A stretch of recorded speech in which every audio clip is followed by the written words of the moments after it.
Hello everyone, Priyanka here. Welcome to my YouTube channel जिसका नाम है प्रियंकाज लर्निंग पैलेट। तो आप सबको पता है कि मैं सीटेट एंड पीएससेट में साइंस सब्जेक्ट की प्रिपरेशन करवाती हूँ फॉर पेपर 2।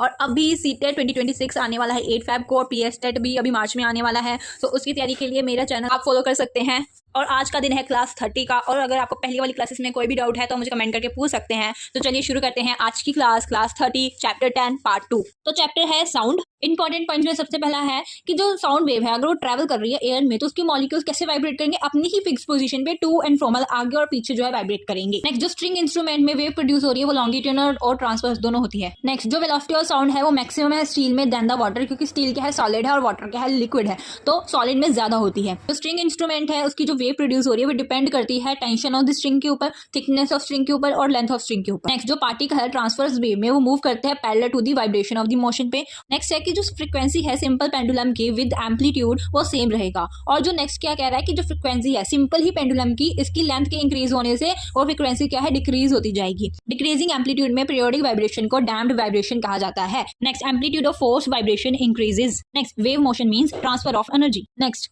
अगर एक स्ट्रिंग ले उन दोनों के एंड फिक्स्ड है और उसको वाइब्रेट कराएं तो ट्रांसफर वेव निकलेगी उसमें से। नेक्स्ट, जो डिस्टेंस है किसके बीच में, दो सक्सेसिव पार्टिकल जो वाइब्रेट कर रहे हैं सेम फेज में, वो किसके बराबर है, वेवलेंथ के बराबर है। और जो डिस्टेंस है दो सक्सेसिव नोड्स में वो कितना होगा, थ्राइस ऑफ वेवलेंथ होगा। नेक्स्ट, जो डिस्टेंस है एक नोड और एक एंटी नोड में वो किसके बराबर होगा, 1/4 ऑफ वेवलेंथ होगा। नेक्स्ट, जो पार्टिकल है जो मैक्सिमम डिस्प्लेसमेंट में जा रहा है इन अ स्टैंडिंग वेव उसको कहते हैं एंटी नोड। यहाँ पे करेक्शन है, यहाँ पे नोड्स नहीं आएगा, जो मैंने लिखा है यहाँ पे एंटी नोड्स आएगा। नेक्स्ट, एक पॉइंट जो कि मिनिमम डिस्प्लेसमेंट कर रहा है इन स्टैंडिंग वेव में तो उसको बोलेंगे नोड। नेक्स्ट, एक मीडियम में जहां पे वो साउंड वेव क्या कर रही है, ट्रांसमिट कर रही है through a by virtue of its elasticity and inertia. Next, longitudinal wave में टेम्परेचर जो है कंप्रेशन पर इंक्रीज होगा।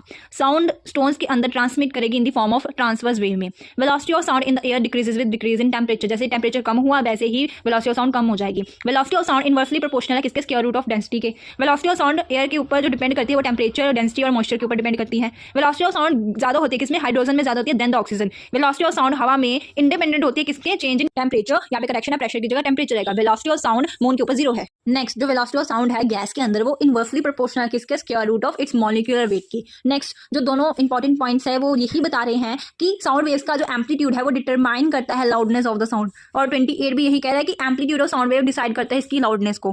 नेक्स्ट, जो रेंज ऑफ ऑडिबल फ्रीक्वेंसी है एक ह्यूमन ईयर की वो 20 to 20,000 हर्ट्ज है।